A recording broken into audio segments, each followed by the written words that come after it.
amasapenin tunia dam na ipia hitabang phana thu sei thedinga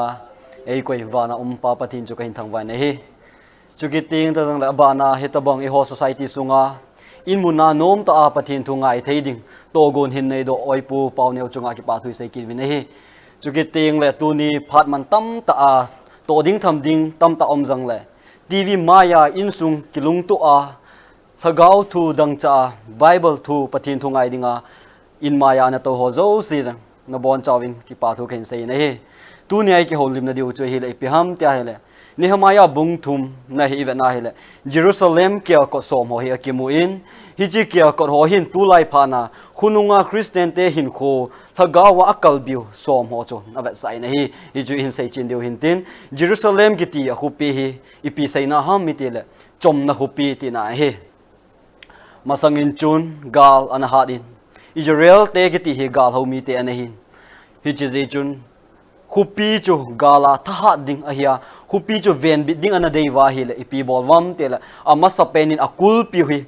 phatake chana gen ovin kul pi gat nawana kot kial kot kitio hi phatte chan ana sim zin vin hi kul pi bi na kial kot kiti akichi a hi le hi chi pathin mi te ho hin merma ko na ki dal do na thei le veilam cha gar zo na thei chu ana nei ji vin hi hi chi chun hi chi khang lai chun Nehemiah khang lai hin Jerusalem kulpi chu achimta hi chi hin Nehemiah hin tha pho bol phana tha sim ding hi hin ngei to ta nei hi cha aman a hin sim masat pen chu kial kot masa pen chu ipi hamti kial kot thusim hi ni vet diu hin tin tun Bible ivet na Bible i chei vai le ina omhon Nehemiah bung thum chang khat na chu ga simoti thimpu chungnung ili asip chu akipat doin asupi thimpu dang ho chu to akithun kirangoi hung ko chu asim phawin a hi cha ki mu chu kiar kot ma sapen chu kirangoi hung chu a hin hi chi kirangoi hung hi kun asim ham ti to Nehemiah bung thum na ivet wa chun thimpu ilisap atini thimpu chungnung chun asim ai ele tu ne thimpu chungnung ho chu koi hita sopi thimpu chungnung chu Hebrew bung li chang som le lina chu ivet wa hi le van ho chang se zot pa ya chia pathin cha pa jisu thimpulin chungnung a ine o atine hi tunia i ho zo si thimpu chungnung chu Christa a hi ti chu ki chin ta in Bible in a hil tawin ei le hi chi kial kot hin sim chu thimpu chungnung a hele kial kot chu Jisu Christa ti hin vet satan ei le hi chi kial kot a hin kiar ngoi hung kot a ki ti lo na pen ipize na matia hele hi chi kiar ngoi hung kot a hi kial cha ho akit that ding hian nang Jerusalem ma hong ki kai ding ho zo si chu hi chi kial ngoi hung kot nen a hin kai lo ji vin hi chi kial ngoi hung ki kai ki lai na dinga ho hi a thi te ding vet sa na hin hi chi kial cha chu hung thi ding nga chu ipi ngai ham te la thisen so ngai tan I Bible chu ni pi sayam te hala thisen zawlowin koi ma thi chon sit ki ngai dam thei pui ti Hebrew le khabo chun ani hil ta vin ei le hi chi kial ngoi hung ki kai chu a chon si kha chun amma chon si khela kiar ngoi hin kaya a chon si neu si chu kiar ngoi chunga hin phuna a hi le chu kiar ngoi chu hung thi thei hi chi kiar ngoi hin chon sit ngai dam na tiang cho ve sai hi ji chun tu nia ai ho chon sit ngai dam chu koi ham Krista hin John le khabu chu ina vat wa hi le John bung kha chang som ni la ko na chon ga simote hi chun veovin vaino van noi chon sit pumong pathin kiang ngoi no ati nei John in Jordan wa dunga baptize na ba Jisu Christa hong chu van noi chon sit pumong pathin kiang ngoi no chu ahong ta atin akot chu thimpu sa hin thimpu chu Christa hi ale ai chi ahong ki kai kiang ngoi no jang hi chon sit ngai dam na dinga hong ki kai hi chon chon sit ngai dam na thei chu khoi madang ampon Christa wang a hi ti chu ki chi ta in I Bible in a vin a hi ji chun hi chi ko chu John bung som chang ko na chun hitin na sei ki de hi keima hi ko chu ka hi mi ka ya lu chu hu hinga om dinga hi hu hing chan na ding a hin alam pi imadang ompon Krista hinga hi che kiang ngoi hong ko na lut bo che chun su chat na ipi vin a hi ti ki chin ta in Krista in keima chu kot ka hi ke ya lu chu hu hing na amu ding a hi ti chu ki chin ta in phuta vin a hi le tuai sai do no mo che pi ve sam hi che Jerusalem kul pia kial kot ma sa pen kiang ngoi hong kot chun Krista avet sa hi le tu nia nang hu hing na thei chu koi madang ompon hi che Krista tai lo wanga chu hu hing na ompon hi zia chu sopi tu nia nang hi che kiang ngoi hong ko Krista hong ko na chu na lut hi nam ahi lo wa hele nang ma ngei dana nang ma dei dana kot nang ma na ki sim thu guna hu hing chang dina go da hi chu ahi lawa I pathin thu to hong ki kal ding hi ta zin tunin hu hing na dei te le hu han na chang te chun hi chi kiang ngoi hong ko na hi lu diu angai na hi tu na banin kiang ngoi kot ni na hi an ve ta ve kot ni na hi Nehemiah bung thum chang thuma chuna ki mun ga siming ka ti haseni acha paten jang ngakia kot ki ti lai chu asimovin ahi kiang kia kot ni na chu ipi ham tia hila ngakia kot hi ahin ahi le hi chi ngakia kot hi chi kiang ngoi hong kot ban chana chun omin hi chi pira ngakia kot sawam ti la masanga Jerusalem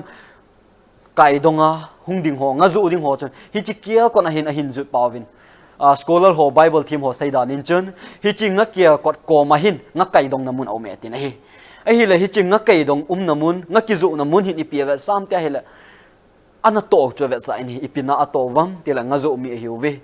mi kha chun ai la tu a Christian hin khu a Krista ta san te chun ngakia ko hi ipi ave sa ipi ho dinga ipi phachoma hi chin Nehemiah lekha bai ipi kil do na thai ham ti ve na hi le Christian khanin Krista wanga hu hing chang te chun ato ding chu ipi ham ti le ngaman len sa ba hi chu ke ma choma hi pon Bible ekichi theina din Bible khan mun khan na simo to ve Matthew bung li chang som lagi to som ni chan chui ve na hi le Chizovin ama Galilee dilin panga avale parin Peter kiti Simon le anaupa Andrew dilin le na selhanin amun ama chu ngaman mi ahil hane chuin aman amani za kanung hin zuil hanin keima nang ni miman len sapin sim haning e chuin amanin alen adal halanin anung azui pai hanta na hi Peter Simon le Andrew anaupa chu ipitim ti ahela Krista ta san wangin chun Krista hin aman hi ngaman anahi han ta zein Krista angaman na to chu hindal hang miman len sab do jing akauta nei ele tua Krista hu hinga changte chun Krista hu hing ka hitai ta ina mo ta hi to thei diu thila hi ta pui I Bible ni lo choila Krista hu hing na chang zo si chun hi chi miman len sabi e ho ta sa hin khwai I zui diu le I chi pi diu chu ki chin tai na phong do na hi chi chun hi chi ngakial kot ki ti hin Krista in iko ngaman miman len sab dinga e ko nau discipleship a hi lo le mi tunia muthim la mo ko do a Krista va to Bible va to ki to chon dinga ko do na ina to pau chu ngaman kial kot chu na hin ba sai na hi chi chung chung na chun Matthew bung som ni lagi chang som la ko som ni chu ve na hi le hi chi chun nang ho chiu win lang nam tin zo se zu in ga sim taw win ati na hi le tunia so pite ho Christian I hi kalo kapin tha kal kum som ni kum nga kum som a hi tai ti o hin Krista a dinga sei zu izat isim do taw wang hi chi ngaman kial kot na to chu a hi in hi chi kyu chu Halloween sei zu ya mo sim kyu Halloween chang som ni na chun hitin na sei ki de ne hi chu le ke man nang ho kapi thu zo se a bon cha na ni dungun gel un atina hi gahilun atina sei na hi le hi chi Krista hu hing na nei te ngaman len sap te chun mi ngaman len sap mai me ya da hading Halloween pathin thua ki hil bong ta chon dinga I sei pi ki diu hi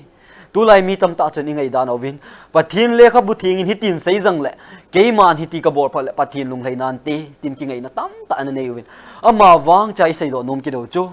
hi Krista hu hing te chun na to I bol diu hi chin na to chu I pin na to ham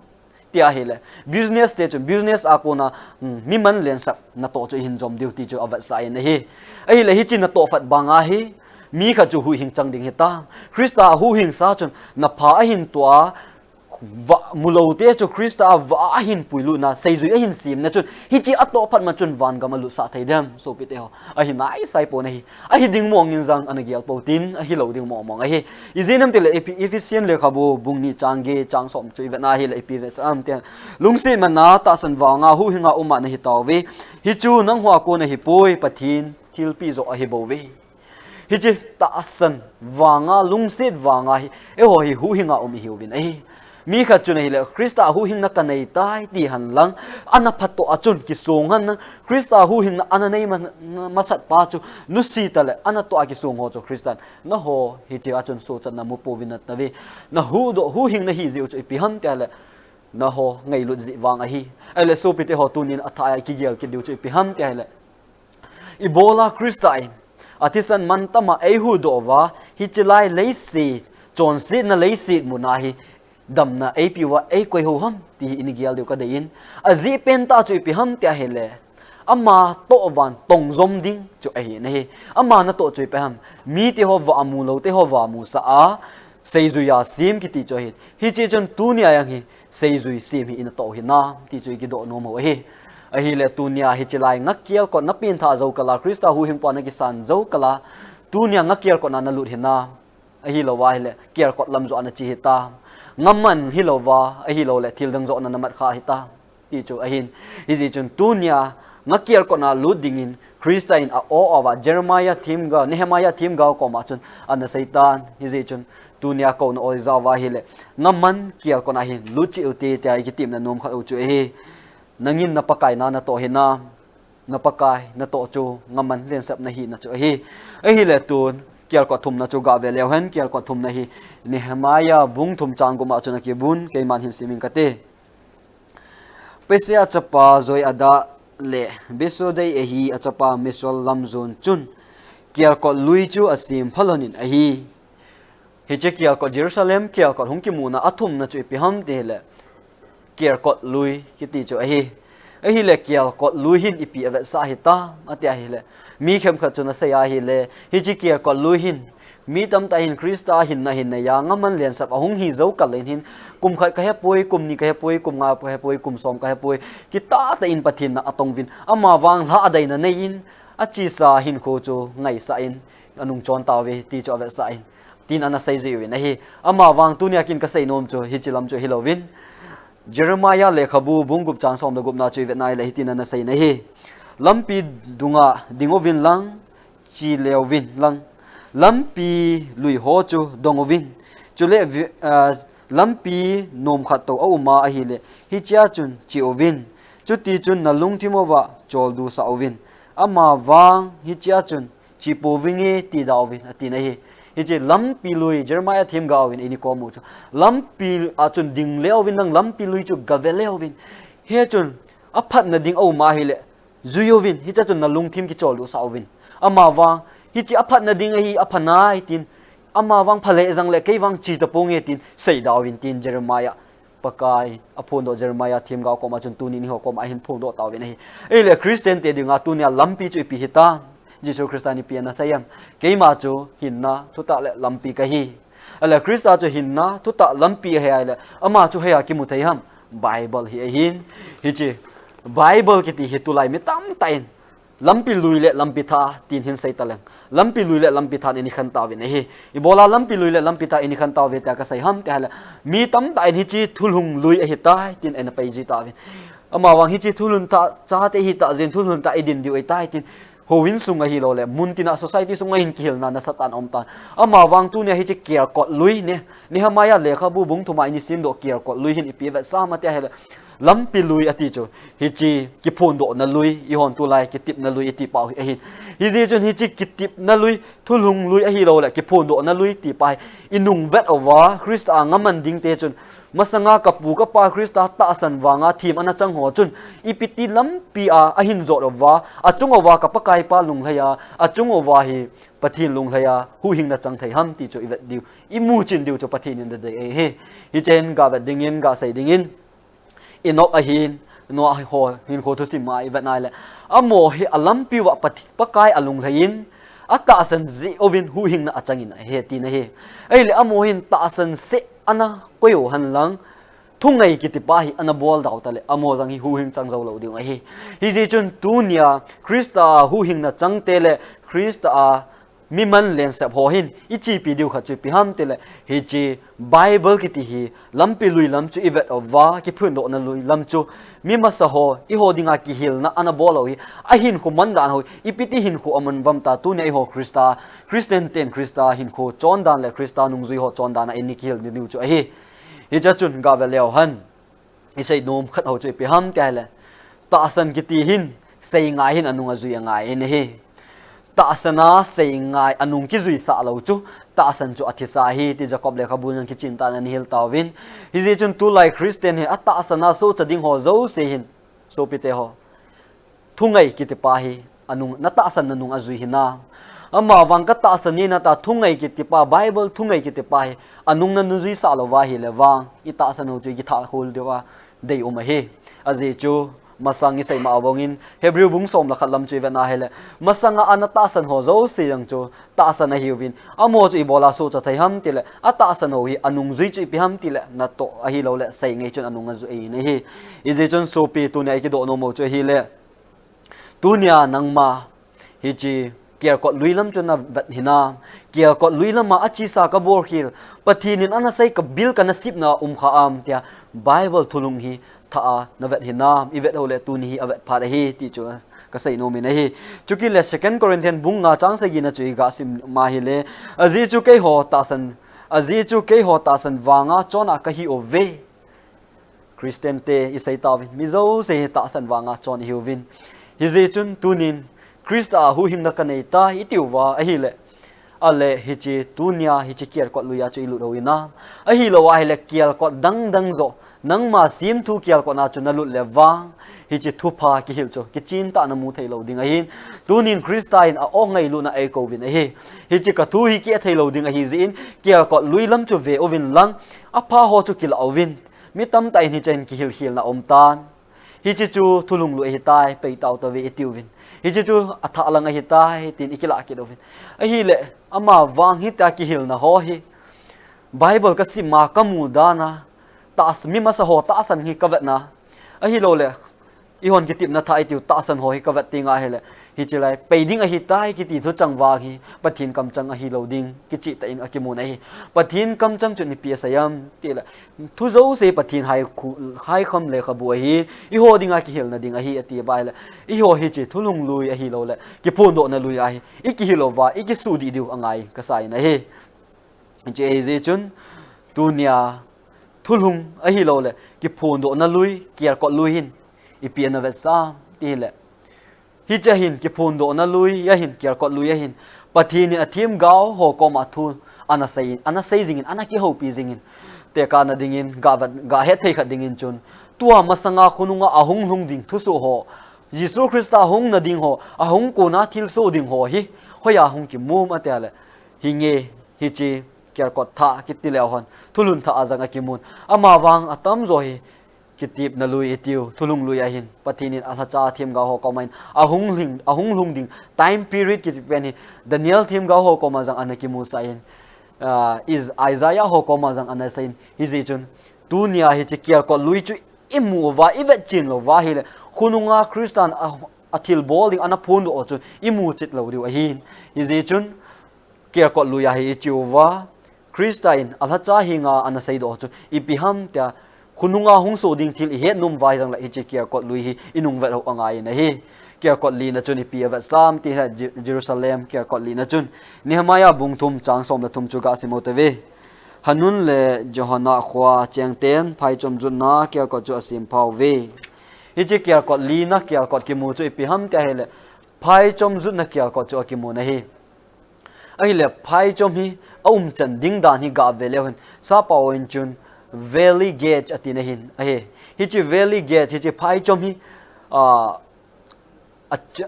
dan ka siman chun hitina ki sai na he ama hi yulim a hi lol alhang pin vilim a hin nomin hichi phai chom hin tui ding mol chunga tui vaka tui lu hung lu ngo chu a hin ho pa zui na hi le hui hung nung dan hong chu anomin angoi zen phai choma kha mi ho chun hui nun dan no ma sa in phai choma chun lungbon na sa ta amu vin ti hi phai chom din mun hin a ko mu na hi tua hi le hi chi phai chom kel kot ki ti hin tu lai ho Christian hin ko din mun na ipi ve savam ipi hilun ham ta hi le ki neo sa ta Krista hin ko Krista chon dan banga chona pathin lo pi na ho hi mu jing ding ti cho phai chom kel kot hin in sei pi ve na hi ve sa na in First Peter bunga changa to chang go ma chu isima hi le hi tin na sei na hi chu to banga chun khang dong ho nang ho upa ho thu thu nungun chule chuchi kalvar jong chun khalakhat kizan tu na dingin lungni min kong ki ga in mi kiniao sa ho chu lungsit na achang jin a hi azi chu pathin khut tha ta noya chun nem hiu chan umun aman apha cha nang ho na choi sang thei dingu a hi atin a hi hi che kinyo sa ki ti hi pathin lung de hin pathin hi cha chang na chun pi sayam tel mi hoi tho ho chu pathin do a hi atin Bible ivet wa le masang khang a hi han lang tu khang hen lang hi jang le imu ho zo se chu e ho ta samit ve na imu di ho jang chu ivet na hi le mi hoi tho kili sa hoi tho hin bol ho zo se pathin do a hi ti chu ki chin ta ni mu te ve na hi ji chun tua ki niau sa hin kho hin mang ding ho chu pathin lung dei dam a hi ati na hi ji chun First Peter bung ni chang som ni la khana chu ve na le hi ti na sai ki ni na hi hi chi dinga chu ki ko na hi ve nang ho Krista khunung zui na hi na ding ova nang ho zala aman he so gan thei athu a hin nang ho dinga va tu a zui ding akoya ada tha a hi Krista chu nang ho dinga va tu a zui dinga akoya ada la a hi atita nei ei le Krista hin kho hi ivet na hi le nup na him a umpo na hi ve in va le le si simpa chu le sit mi him gan an kunga ahung ping ta nei hi nei ei le hi chi ahung pin zo in jang hin nupsa na him lo hin I ho dinga hung ping a hi ta ngal wangin I ho hin ini do taw vi nei Jewish station amo dinga hung ping amo so chat na dinga hung ping pa chu na sata in na tha min ane nei ovin mol tumlam chil sit khumin hin kho anaman sa tawin ei le hi chen Krista hin kho ai pi wa ma to akile tho na kha chang pon pa ngai damin tin hin kho anamang in a hi vana ala to masangin za asai zui te to zan an zona an ane khom wa ang chuni pi ki mum ta le ki niau sa ta in asai zui te keng cho hin sop tan ti cho ki mo in hi chun I ho jang hi Krista hu hing na changa ngaman len sap ma hunglu na mi ho hi sei zuya hin sim te chu abana hin bo ho chu pi ham te le hi cha tuai se ko lui chu hin vet ting over hi le ko lui khanga mi ho chan le Krista hin ko mandan hi in mu chinovin hi cha chun a hin ko man ho chu kiniao sa hi hin hi cha ai ho se I kiniao sa wa le Krista ni kiniao sa wa ko na chu pa lal to na hin dop sang over ni khuting ni le lo pi ta I hin dop sang diu hi ti chu or mo lo diu hi gavat dingin Jesus Christa chu kiniao sa ta hin ko ong ama wang athin wana la to wa omin chon haya to tam tia hi le Yesu kevin wana palal to na zina chona to ta ni hi Krista chu kiniao sa ta zein wana palal to na zina chona to ta ni hi chita banga chu tu ne ho jang hi kiniao sa hin ko imanova pathin ang le mi pi anga isu pi u inau anga kiniao sa hin khoi man wale ni khat ting le wang wana pa anga chei to diu he ti chu Bible in kitchen ta ne hil ni hi ji chun kilit sa kiniao sa hela kilit sa hung po do ngai tan kilit sa ki ti Bible to ki tu lo le pathin in an dei lo ta kha che he Matthew bung som ni le thum chang som la ni chun hi tin an sai na he ko hi le ama ki soi sang chu ki su niao ding chu le ko hi le a kiniao sa chu ki choi sang ding a hi ati na hi hi che koi hi jang le ama hung ki choi sanga cho ki suniao te ding ai ti pathin Bible kam changin asai ta nei tunin Bible kam chang zana sa kilit sa na kilo pi sa na I ho wa pha te la thupi tan ni le wang su ni mai te deu hin hi ji chun thupi tan nya dop sanga nom le tu nya hi chi lei se hin ko a hi kinia sa hi chi phai chom ker ko na hi lut o ngai nei so pi hi chi hi ji chun tu nya phai chom ker ko na chana lut he na tunia pathin cha te hi wa hele hi chi phai chom ker kon ai ilu diwin pathin in ei ko wen ai ai la tun ker kon nga na cho anavel hitin ker kon na na achun Nehemiah bung thum chang som la lina chona ki mun ai ke man hin siming katin bet hak cheram gamsunga vai papang rekhap chapa machiza chun ebu na ker ko chu asim phai ker kon nga na chu pi ki mum te hala hi chahin ebu na kia ko cho ki muta na hi ebu na kia ko ki ti ga gya le hon ilung thimo wa hi ebu na akimin phati nga hin ki da nam si ningetal na nen ilung thimo hin thil pha him pun a hi ai le hi chi ebu na kia ko ki ti Jerusalem kul pi a hin kia ko khat cho an hin kia ko nga na cho an hi amin hi ama hin min ngei ta apolo wangin ana to hi na to thupi ta hin ebu na ko kanin ana tongin a hi Jerusalem kopi athin ding le ahoi ding deji chun hi chi ebu na kia kon a hin ipi num tam te le nen mun chu ho zo se hi chi ebu na kol ka na hin ana pai mang ve hi ai le hi chi ebu na kel ko hi ahung dim te nga hi le ipi te tam te hi le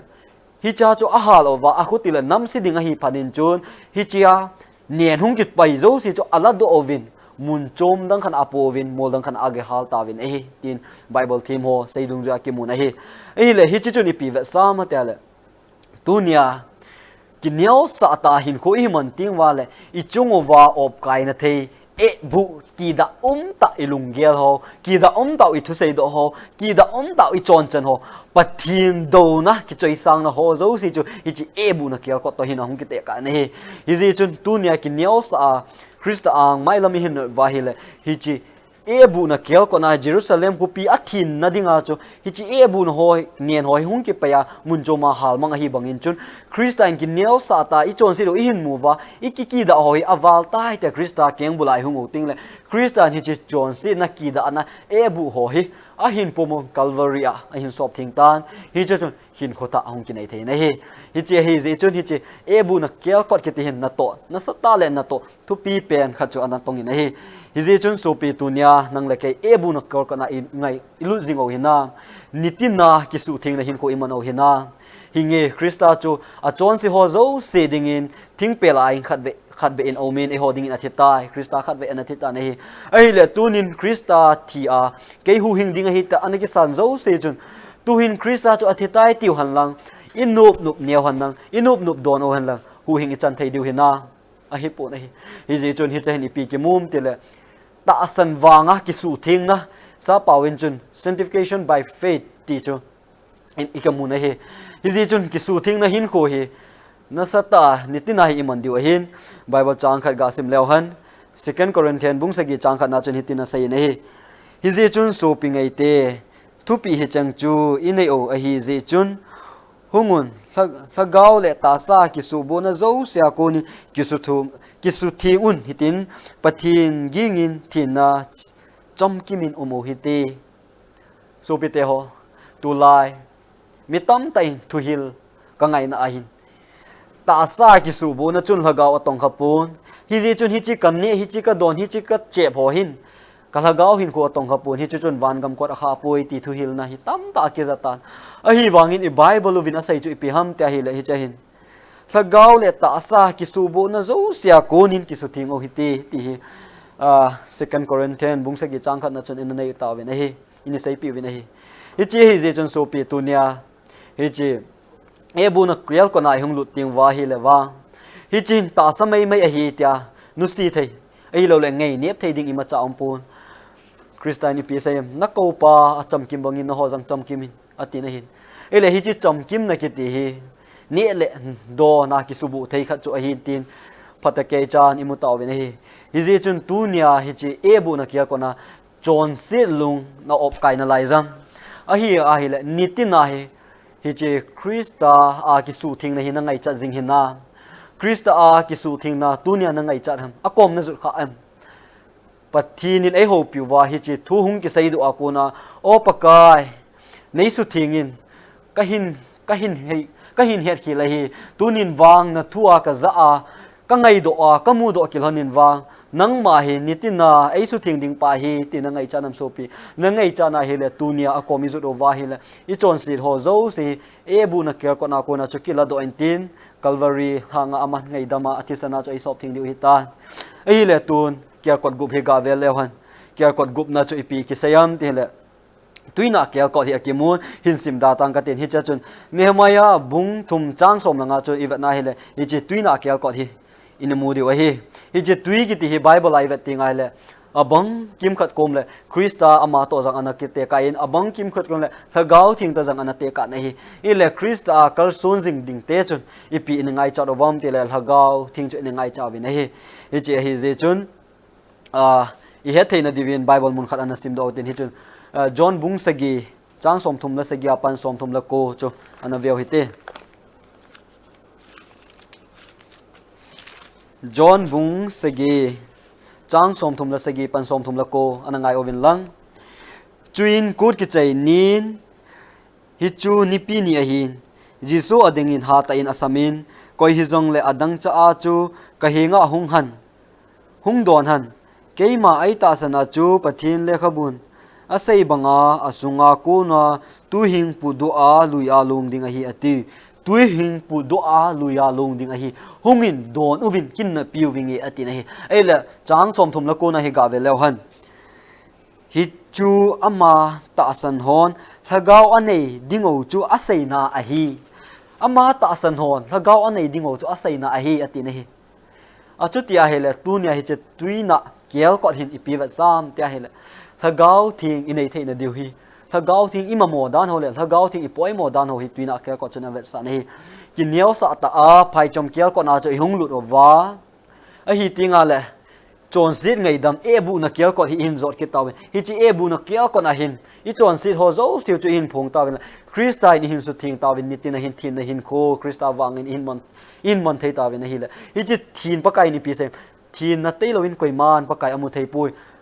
wa to mu thim om khom thei lo wangin hi chi lungsun net du de pu mai pathin lagao thing chang thei lo hi chi hi ebu na kiel ko na thin na hin ko zo si isubu thei yo siu chu ta sa hian nang lagao lam hi jang in pe la ting wa hi le aba na chu ipiham tilan hagao thing isungowa hong cheng ding hin hi chil hagao thing chun isungowa na hin no tingla a chomlo wa hi chil hagao thing ni chu vadunga hunglong in tina hi na hinda na ko na vadung hunglong do ding na hagao thing nei chun na loina pai na sopi na una nawin o hi chipa hi pathin mi hi ti hagao tui chu hin don dio he nanga ko na hi chu hoya hong kon ham ko na pi ding ham te thag Krista tebowin api thei ki de nei hi cha su sopi tunia hi chi tuina kiel ko na chuna lut hinam Krista ko ma hi chil hagao thing chuna ki thum jing hinam I thum lo wa hi le wa tunia pana I thum liu hi ta ti choi sei do dom ki do ve na hi a hi le tun ga ve le hoin kia ko sagi na hin Nehemiah bung thum chang som ni le guma chuna ki mun tui kia ko akiti na hi tuina kiel ko zo in chun tui kiel ko hi ahong omin na hi hi chen tui ki ti tinga la ipi va sa tam te le isai ma won Krista jang ava sai na hi le John le khabu chui vet nai na thu chu pathin hi atin hi ei le pathin chu hoya omam tel athua om ki hi Krista chu athua in omin hi che tui kia kot ki ti hin hi che Bible a le khabu thi hi asai na hin pathin thu nitina na ni jing hina tui kia kot na chu na lu jing hina ti chu tu ne ki do na nom ho chu hi che hi je chun even na hi le hi che Bible Israel le thiampu ho hin hi che tui kia kot hi ahin si movin a he atikin na hi chang hi thim pu na to ket ma cho hi ei ma ho ma chama hi chi tui kier ko nai kal ha ding kiti lu ding ti hi thei pu hi chi tui thim pu i tiula inja ki pan na lang ai sei ta vi thim pu hong ki ti teng la tu ni ai ho thim pu cho Krista ko mai chu le Krista in hi chi ana to ding cho hin to ding hi chi Krista ko ma hoya ko ma chi thei ham ipiti chi ding ham te le hi che Bible hi ivet ting ai le Krista cho akimun Krista mel hoina ho cho akimu thei na hi che jon sopi tunia na hin ko a hi che tui kia ko na hi na umjing hi nam a hi lo le tui kia ko kiti hi pathin le khabu kiti hi nanga dinga na ta san na din dat na chu hi nam a hi lo wa hi le tunia hi che tui kia ko na edinova pathin le khabu thinga ikibul phu dio hi pathin oin ai sai pi no mo chu hi abanin kia ko git na hi a hi in kia ko git na ki mu hi pi ham te hele sakol kia ko hin hi chi ne maya bung thum chang som ni lagi da chun ana vele ho ni mu dio hin tin hi chi sakol ki ti hin ipi na ve sam te masang lai in chun sakol ki ti hi gal do na gal kon nan anamang cha joi vin a hi e je cho tu lai banga hi jet fighter ho oma aeroplane ho ma helicopter oma e tai gal ko na an chi the ho hi pun jaha so a kung kalan sa tina hi pun hi je chun him masanga an means of transportation khat yang cho hin hi chi ki pui tu na ai lo la ki ja ma tu na to na chun sakol hi anamang chawin hi revelation bung som la ko chang som la khatna choi venal sakol khat akimin pha hi chi sakol chunga to pa chu van kang na ki wan hi chi chu gar sa dinga kon do hi ti ai sei pi win hi ei le hi chi gal ki ti tu nya Christian sakol ke ko na hi ipidia tu nya hi chung ki sei lo ham te la Krista a hin na ne ya Krista kier ko na sakol kier ko hin thagau gal avet sai ni I ho hi thisan le ta sa him le thal choya gal do ding a hi povin ama wang thagau wa mial ma pa do ding hi zewin hin hi chi tui a kiel ko hi yung lut masat o ngai ni tui kiel ko lut lo chun hi chi sakol kiel ko na hi bong zo him lo ding a hi izinam tela hi chi tui kiel ko hi pathin thu a hin hi chi thagau gal hi thua ki do a hin pathin thu boin gar zona na pi the hi tuin efficient bungup chang som ma pan som la ni chui vet na hi le hi chi thung hi no ho คริสตากาลวันนั้นจนกิวันวินตีอากิมุอินจางสมเลนีนะจกินหินซิมดอนกเตเจจูไอโหตาสัพเพเลที่สันโตกิบูนาอิฮิโปเวอิปูโหโตทหาทุนเอโหโตฮิจิวานอยมุทิมไวปูโหโตวานมุนหัวละกาวกิโลยังสิบุโหโตกิโดโซอิฮิวเวละกาวกิโลโหโตกิโดโซอิฮิวเวติอิจิจูฮิจิละกาวกิโลโหฮิปะทินทูเตโลวินกาโซนอภิเทปุนคริสตากำทิบกำมาปฏิมาอมินจุนเมียลมาปานันมันติปจุนทูอันดิ่งทูอินกาโซนอันปีนัยฮิจิจุนฮิจิถ้ากาวกาอีบอลนาดิวาหินอีโดนาดิวาหินตูเนียตุยเกียก็ช่วยปัลกายกาลโอวาจีปทินทูหินนิตินาอินนิโอวานิตินาอิโดนโอวานิตินาอิซิมซิงโอโลเลฮิจิถ้ากาวกาลิกาโซนวางจุอิมูโซโลดิวหินอามาวางปทินทูเนซิงเตเลปทินทูซิมซิงเตจุฮิจิสักกอลเกียลกอลถ้ากาวกาลิปทินทัดวางกาโซนจุอิมูดิวหิติจูสักกอลเกียลกอลหินอินนิสัยปิวเวนัยไอเลตุนเกียลกอลโกนาจูกาเวเลวหันเนหมายาบุงทุมจังสมนี่ละโกนาจนอากิมูอินฮิจูนิโซลัมเกียลกอดกิติจูเฮฮิจินิโซลัมเกียลกอดจูคริสตาจูหอยาหงเปียงฮิตานิโซลัมอาหงเปียงอินเฮไอละหงนาดิงฮิหอยลังมากะหงเดตีเสียมนิโซลัมฮิโลหัมนาโซเปเตฮอเมทิวบุงสมนี่ละลีจังสมนี่ละสกินาจูอีเวนาเฮเลกอลเพนิโซลัมอาหงพนานิลุมลังมาลุมมงบงินกะหงนี่ดึงจุดตะบังจุดิงอะเฮคริสตาอินอาหงนาดิงฮิจิกอลเพฮอตหินอนาเตกายอะฮิเลคริสต์อาหงนาดิงฮีนิโซลัมเกียลกอดละมาจะหงดิงอาหินฮิเจจุนโซปีตุเนียฮีฮิจินิโซลัมเกียลกะจูกาลดอซิงากาลเวซิงาอุโมอินาถ้ากาวกาลอิโดอวาอิโซนดิวขัดจังฮีอิปันหามเทนดิวขัดอิปิหามเตไฮฮิจินิโซลัมเกียลกอจูหินเวติงอวาไฮโอ้คริสตาขัดไวเลโลปีตาหงอินตินอามาโตโดข้างาเอ็นนิโคมาลัลลุคูไอคูปีดิงฮีกังงะลัลตะเวโอแต่นิโซลัมเกียลกอคริสตาจะหินเวติงอะไรฮิจิทะกาวกาสกอลเกียลกอที่หุงเก็บปัลไทยนะฮีอหินละตูเนียคริสตาหุงนาดิงงะลัลโลซิงาคริสตาหุงนาดิงอิมาอาลุงที่มาจังกวยโลอีหิวเลวางฮิจิสกอลเกียลกอยังฮีอปัลหะซะจีนะฮีฮิจิจุนโลปีนะโฮฮีคริสตาอินฮิจิสูลมาเห็นขันนี้เลยหุงินตินอามิทิงเตะเห็นแล้วนะเก็บปามันอปีดิจูอิมูวินะฮิจิเจคารายาบุงสมละลีจังลีนายจนอีเวนไอละคริสตาหินนิโซลมาหงดิงดานยังจนนัสเตนเจคารายาจนอันดาซีนี่นะฮิฮิจนตุนเลขบุขัดอันดาซิโมตุอินปะเทนเลขบุ first John บุงนี่จังสมนี่ละกินะจนเฮตินะใส่จุเลตุนกันเอาเตะฮออามาฮอหุงกิลาติง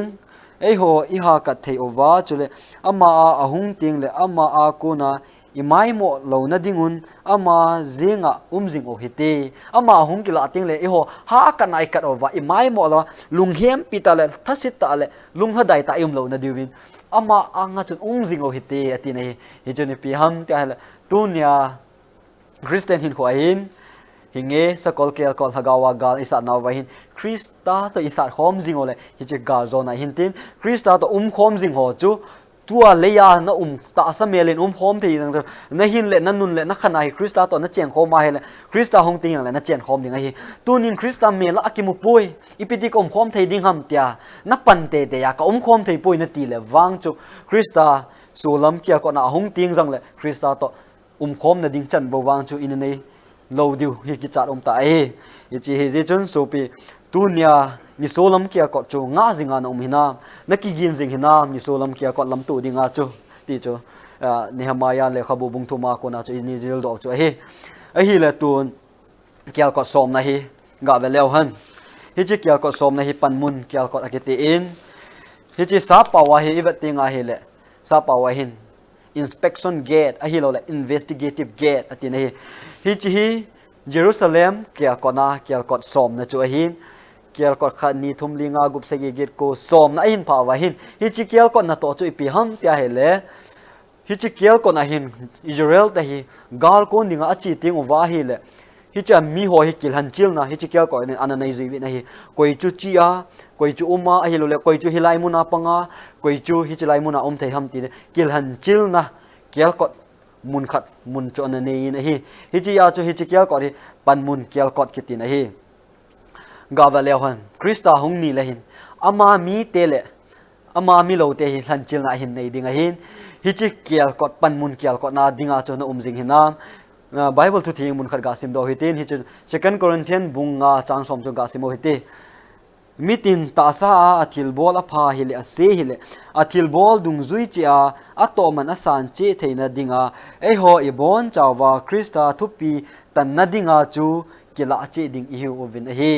Krista thupi tan na dinga chu kila che ding I hu vin hi atin ei le hi che Krista thupi tan ni na kila ding ho chun tu nia he che panmun kya ko na panmun na hi hoi lai ham ka din mun hi ta iki khol pharo angai tan iki khol chi ho angai ta na hi so pite ho tunin velin gaga sai nom kir kha choi pi ham tia hele veleo han tunia vana mithi hin ga sai ta diulen mithi hin kho he ta pun